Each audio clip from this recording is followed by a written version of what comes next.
多謝各位。咁首先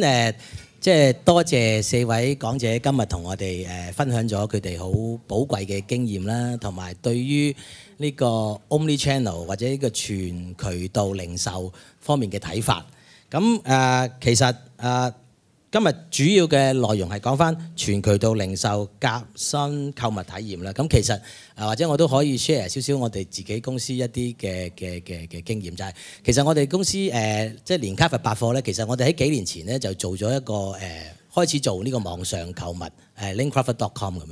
其實當時我哋做呢個網上購物咧，就將呢個網上嘅店咧就作為我哋好似係第4間店或者第5間店嘅做法，即係分開嚟嘅。同我哋 physical store 同我哋嘅 virtual store 其實成個運作咧係分開嘅，有佢哋自己嘅 marketing 嘅團隊啦，有佢哋自己 operation 嘅人啦，甚至有佢哋自己買貨嘅 team 咁樣。咁其實咧經過呢幾年嘅轉變咧，我哋慢慢咧就發覺原來將佢分開嚟做咧其實係唔得嘅。開始我哋將兩個O2O 頭先李生講到 O2O 啦，即係 online 同 offline 做翻一個整合。咁其實呢個整合咧唔係單單係喺 consumer experience 整合，其實我哋喺成間公司嘅 set up 咧都做咗一個好大嘅整合。我哋將online 嘅 marketing 同 offline 嘅 marketing merge 翻啦 ，online 同 offline 嘅 buying 亦都 merge 翻啦，就做翻一個我哋內部覺得嘅 omni channel。其實 omni channel 喺我哋角度睇咧，就係一個 O to O to O， 即係由 online 轉做 offline， 再由 offline 轉翻做 online。咁其實咧，我都想問一問4位，其實以你哋嘅經驗或者你嘅睇法，點樣去 define 一個所謂真正嘅 omni channel 或者一個全渠道零售咧？咁或者我哋start with 大恩先啦。係我好啊。其實頭先我都有分享過啦。其實實體嘅店咧，我哋係有好多嚇。咁相信喺香港咧，亦非常之方便啦。香港顧客其實隨時隨地都可能會揾到一間屈臣氏。咁但係除咗屈臣氏嘅店鋪之外咧，其實網店咧係非常重要去 complement 我哋本身嘅 physical store， 因為顧客已經係需要更加多啲嘅資訊咧，喺佢未購物之前，佢已經要收集好多資訊。咁所以咧個網上嘅平台咧係俾到佢哋好重要嘅一個 source of information。咁呢個我相信係分割唔到嘅，同埋我哋嘅 dialogue 咧對個客咧都應該要俾到佢好多選擇。即係無論佢嘅 lifestyle 係點樣啊，佢工作或者佢個家庭需要係點樣啊，咁我哋係俾到多啲方便佢哋。我講翻少少例子啦，我哋上年開始就 launch 咗我哋嘅 iWatsons Apps 啦。咁今年我哋都亦上咗我哋個網站。咁下個月我哋都會開始就係有個 cross border。咁其實雖然時間係短，但係亦睇到咧，我哋好多客咧係 shop across 唔同嘅 platform。咁我哋好多客係又去店鋪買啦，又會喺網上買啦，又會用 mobile apps 買啦，亦會喺我哋嘅 website 買。咁越係touch 唔同嘅 platform 咧，佢嘅 value 係越高。即係話咧，如果你可以 capture 到咧，你嘅客咧係可以 shop across 你嘅 platform 咧，佢嘅價值比你嘅公司咧係越大，所以係唔會分割到。亦唔會係睇到就係一個即係一個獨立一個 isolation， 就係話網上店嘅客就係網上店嘅客，我實體店嘅客就係實體店嘅客。咁呢個係比較獨特啲啦，因為我哋本身係已經有零售店啊嘛。阿 Tanya 有咩可以同我哋分享下？其實頭先大恩咧，佢都分享咗一個好重要嘅 point 咧，就係我估而家零售業 retail 或者各方面中小企嘅企業咧，佢哋最緊要係睇佢即係每一個，即係究竟係咩嘅 touch point 可以接觸到佢想要嘅 target audience。咁當你 review 翻你自己嘅全盤嘅 marketing plan 嘅時候咧，最緊要亦都係睇翻究竟你每一個 touch points 你能唔能夠俾到一個嗰個體驗，俾到你想 target 嘅嗰個 audience。咁或者咧，我咁樣講嘅時候好似好 abstract 啊。不如我講一個我 example 一個親身嘅體驗咧，咁大家會明白啲。2年前咧，我去美國出差嘅時候咧，咁我去一間嗰度一間知名嘅公司就我去嗰度就做一個 shopping， 就希望可以買一個 souvenir 俾我嘅屋企人啦。咁喺當時咧，咁我就喺個 physical store 度咧睇都見到一樣好啱嘅，但我又好想去 check with 翻我屋企人睇下呢樣嘢係咪真係可以即係 fit 到佢嘅需要啦。咁於是乎咧，我就留待到翻到香港，因為佢有 e-store 嘅，咁就留待翻到香港咧，我先上網去show 呢一件嘅貨品俾我屋企人睇，咁 show 咗呢件貨品俾屋企人睇之後咧，佢哋覺得 OK 咯，咁我就喺網上邊咧就即刻做咗嗰個即係直情係 go beyond 嗰個 check out 啦，我就買咗一件貨品啦。買完呢個貨品之後咧，我亦都立即喺網上邊咧，因為佢已經有咗我嘅資訊啦，有咗我嘅 profile 啦，佢就相對地亦都已經係即刻好窩心地咧，就俾咗個 personal 嘅 message 我咧，就即刻又俾咗啲 welcome 嘅e 曲啊，所有嘢俾我 ，and then follow by 我記得我之後即係呢個係2年前啦，咁之後嗰年啦，我再去美國再去個實體店咧，喺當時再去買嘅時候咧，佢仍然咧可以，因為佢已經有咗我嘅資訊啦，佢仍然係可以喺佢嘅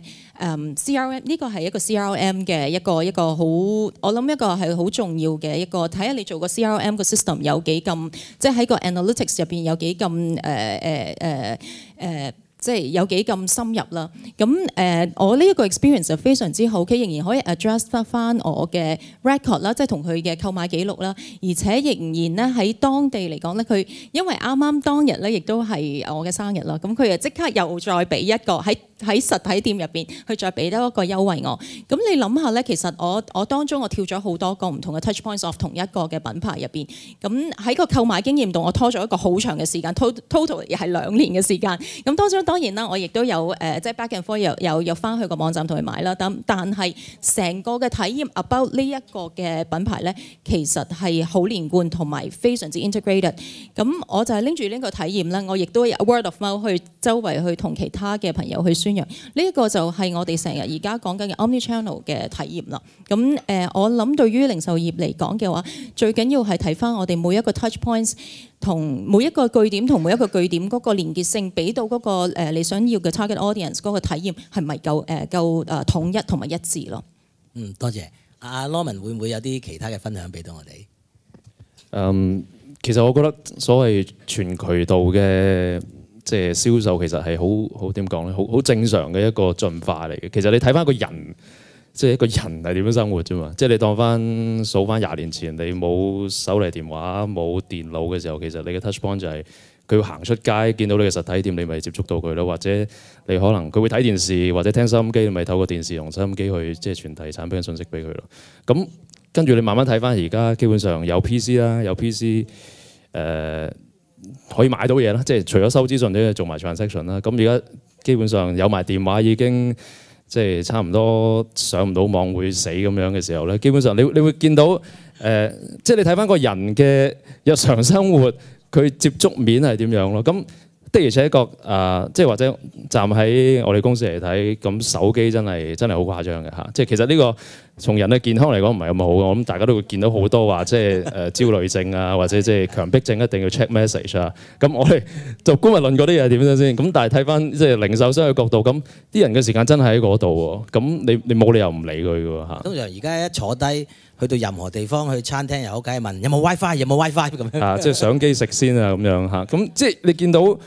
手機同埋手機上網已經係完全係滲入到一個人嘅生活裏邊一個好 core 嘅一個部分。咁好正常地，咁你嘅銷售要擺嘅時間、擺嘅資源係咪應該相應地係要有翻一定程度嘅 portion 喺嗰度咧？咁樣嚇，即係我會咁樣睇咯嚇。明白。阿李生咧，李先生。這樣我覺得啊，首先那個因為我不是零售的，可能說話會比較超脫一點啊。就是我覺得可能上網這個互聯網向這個方向發展是必然趨勢啊。我覺得這個就是大家現在已經不是在討論是不是需要通過互聯網這個技術來進行這個零售啊。現在可能比較重要的是從這個全渠道來講呢，實際上不同的渠道是有它不同的特點。比方說線上的渠道，它因為不受地域的限制啊，它有比較廣泛的這個分銷的這個範圍和區域啊，包括商品包括 SKU 的这种准备啊，实际上在线上来讲应该是说无限的。但是呢，它确实它缺少一些体验或者缺少一些这种服务的一些环节。那我想现在就是大家怎么样来看这个全渠道呢？实际上可能有些可能会从这个店铺的成本，有些是从服务，有些是从说是我可以比较有更宽的 SKU。那有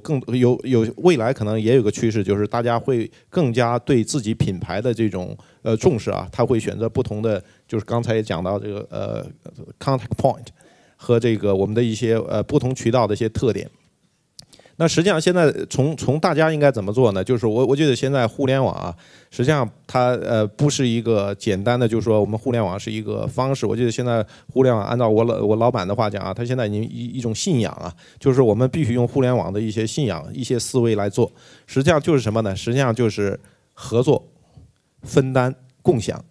就是大家共同合作来分担各个的长处。我这边又讲到顺丰啊，我们的长处可能就是大量的线下的这个能力，分享利益。这个利益实际上，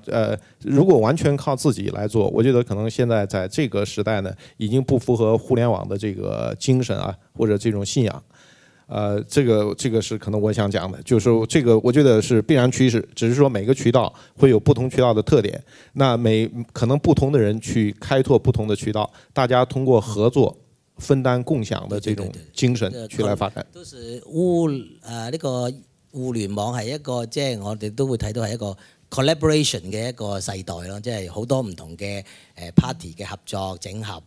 資源，而去服務翻我哋嘅顧客。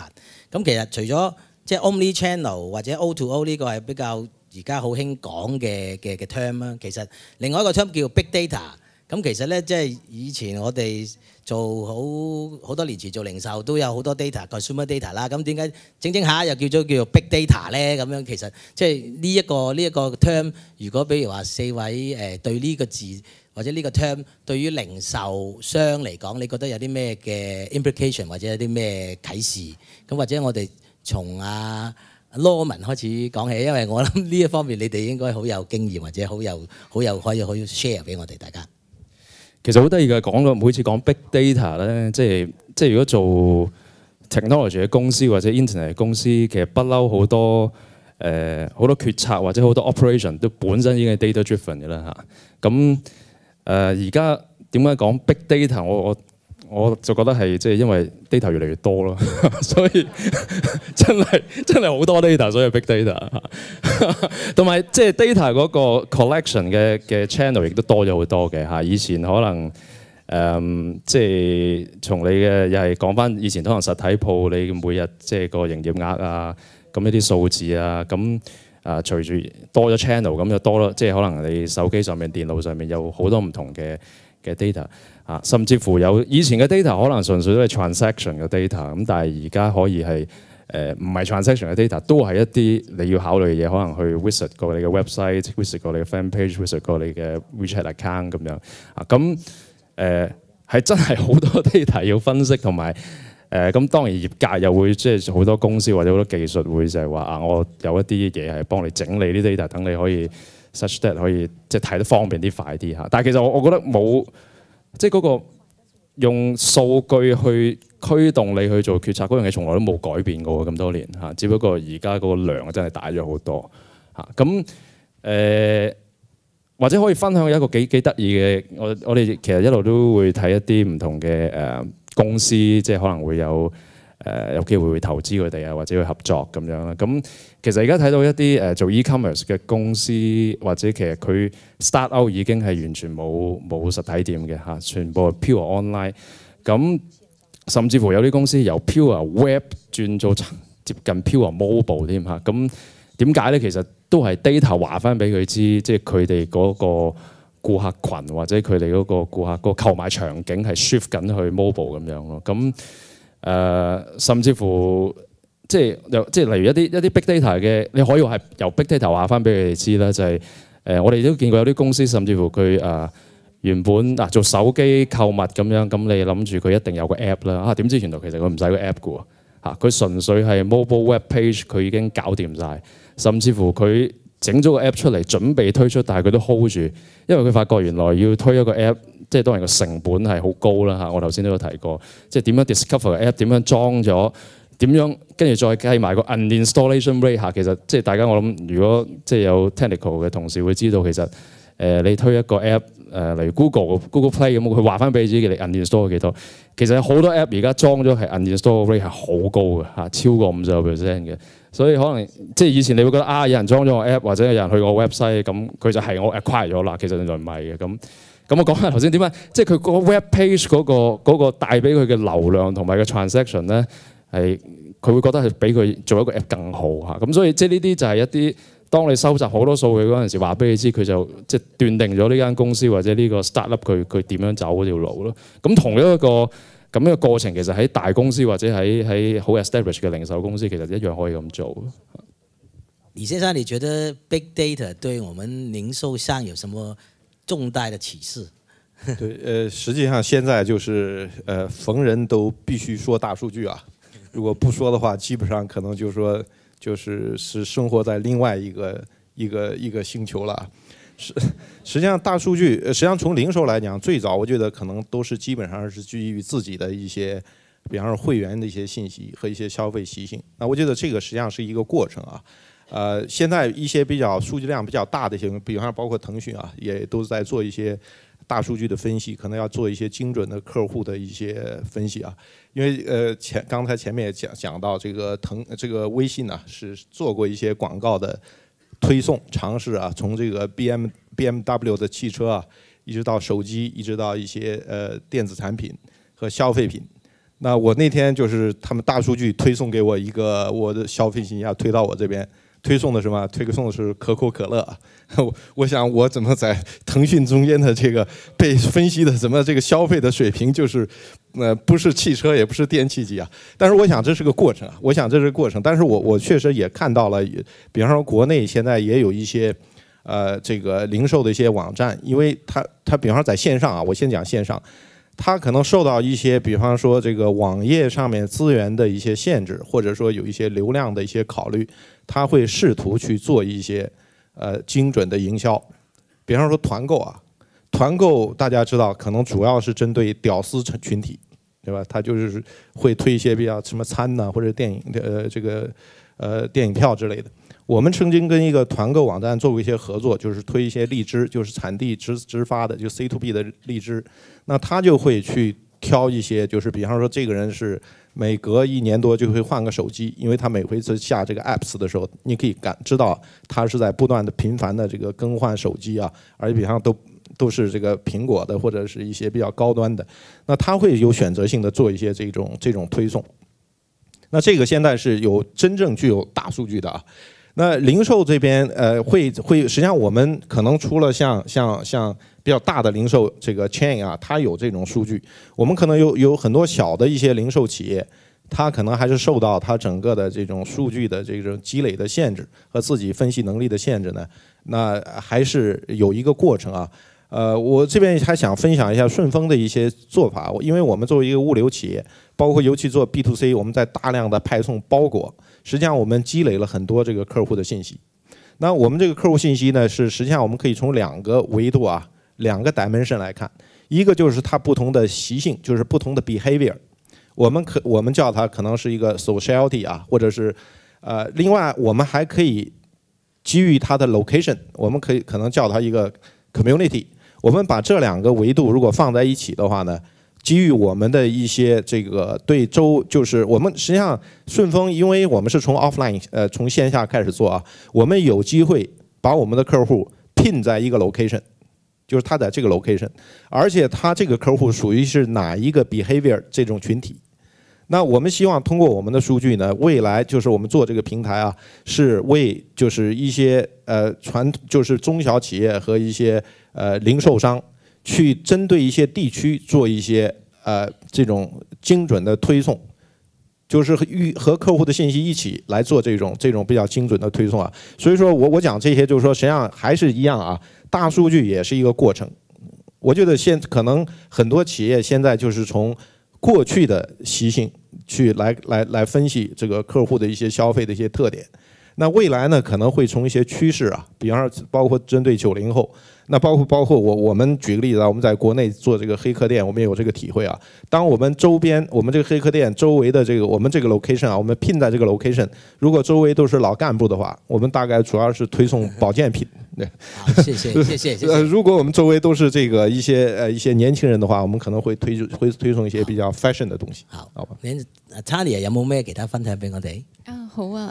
大數據我都好贊同 Norman 講大數據。點解叫大數據？因為真係海量嘅數據啦。咁喺 Yahoo 入邊咧，我哋個 terminology 有啲唔同咗啦。我哋而家唔係講大數據啊，我哋而家係講緊 smart data。我哋因為其實我哋收咗呢啲數據翻嚟，如果你唔經過作分析嘅話咧，其實呢啲數據對於零售業或者對於品牌、對於business owner 嚟講，其實係冇意義嘅。我哋好需要即係收集咗呢啲大數據翻嚟咧。其實我哋而家咧 Yahoo 自己當然本身我哋 O2O 喺 proprietary 我哋擁有嗰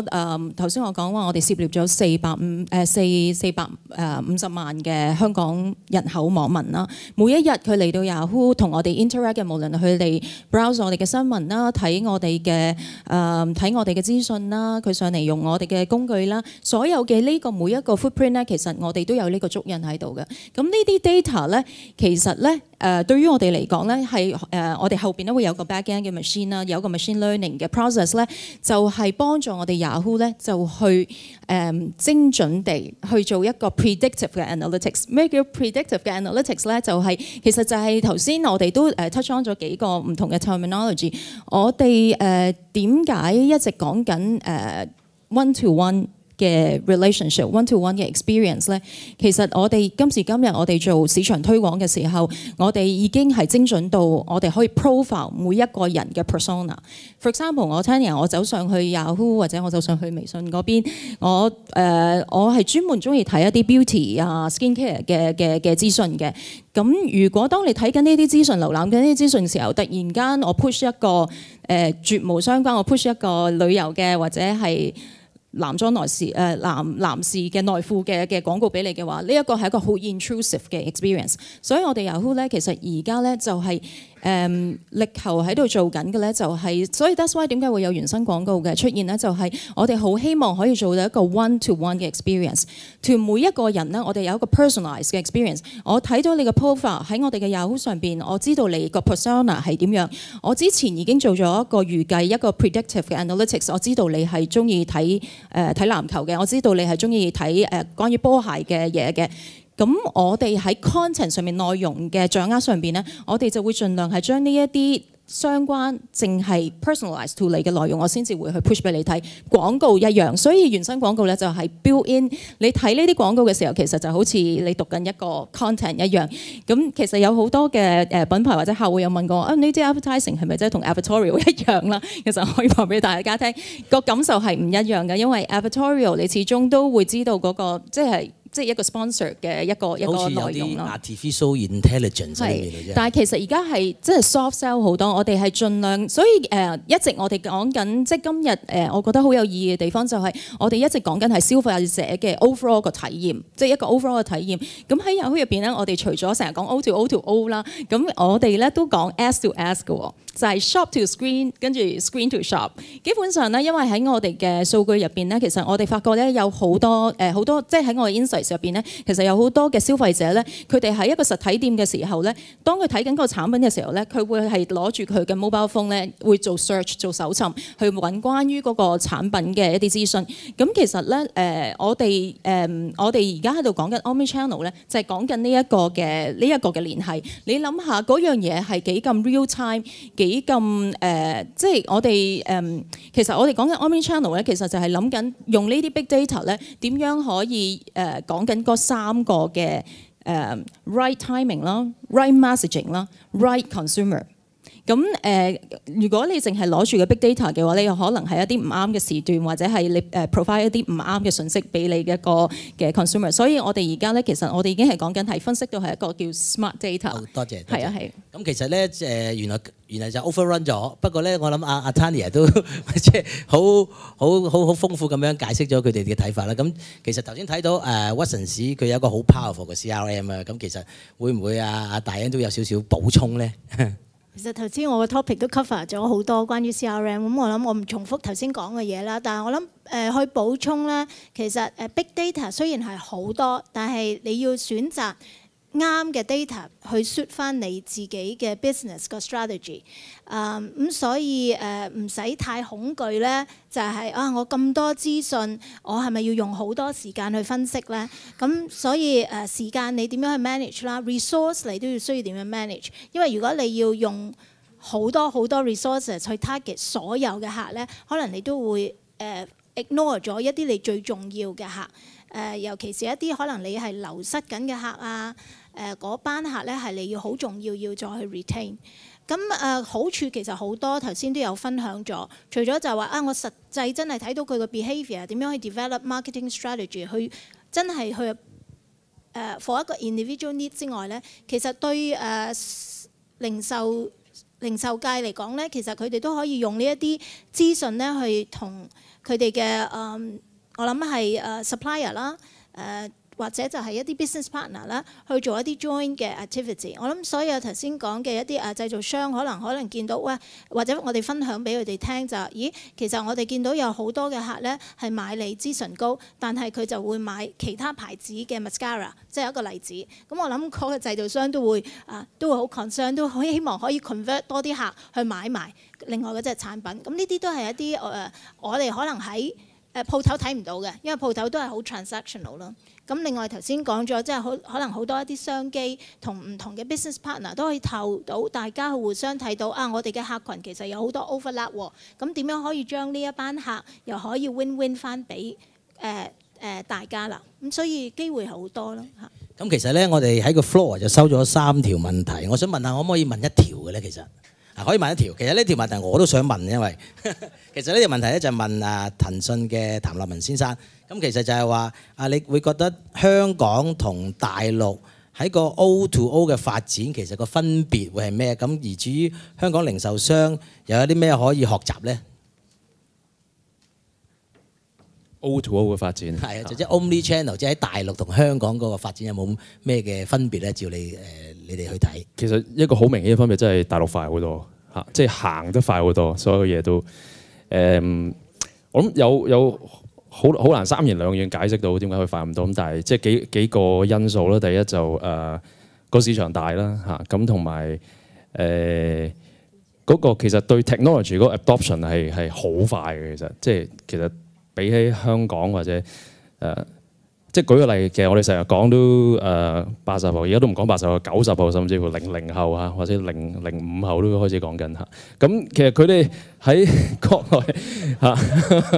，OK 嚇，05後即係就嚟10歲啦嚇 ，OK 唔係咁，我諗你哋啲細路全部都係有玩緊 iPad 同埋呢個 iPhone 嘅嚇。咁即係其實。我哋自己都會覺得可能幾年前都唔可以想像用手機購物嗰個比例可以去到咁高嘅嚇，去到咁快。咁你真係見到其實啱琴日先收到有啲即係中國嘅一啲 research 嘅報告，就係即係已經去到05年今年嘅 Q1 嗰個手機購物嗰個已經去到47% 咁上下嚇，即係就嚟去到一個超過咗嚇，即係non手機購物嗰個比例嚇，咁即係變咗其實個思維要真係 shift 得好快咯，即係其實啲年青人尤其是國內嘅，其實佢哋基本上手機或者 internet 係根本對佢嚟講係好似即係水同電咁樣嚇，即係佢唔會再諗下呢啲係 technology 或者係 new 嘅嘢，根本上係佢生活一部分嚇，咁所以其實嗰個發展速度好快。另外就係個法規或者個體系亦都係相對嚟講，其實喺國內係幾寬鬆嘅，我可以咁講嚇。舉個例，其實今日或者以前不嬲都有好多朋友會問啊，紅包點解香港收唔到啊？或者香港未行得快啲先咁？其實因為香港唔係我哋唔想做咁，但係本身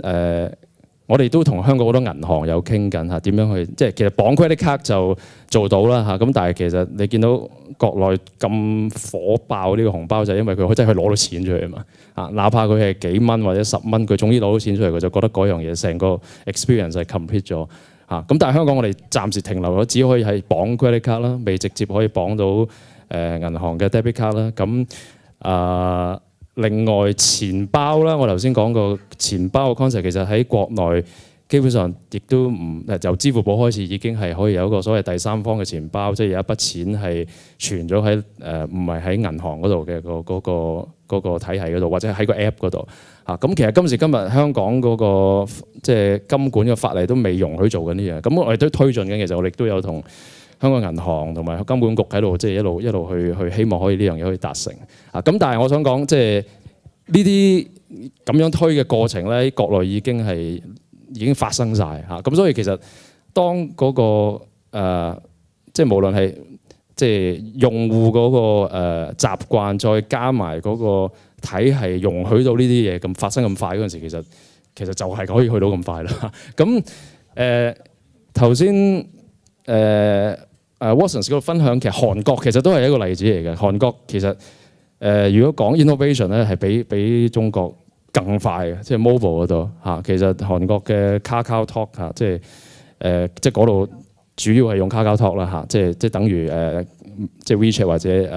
WhatsApp 咁樣。咁其實佢裏邊嗰啲商業嗰啲概念啊，其實都係由嗰度，甚至乎係比 WeChat 更早一步嚇。咁點解咧？就係其實本身韓國成個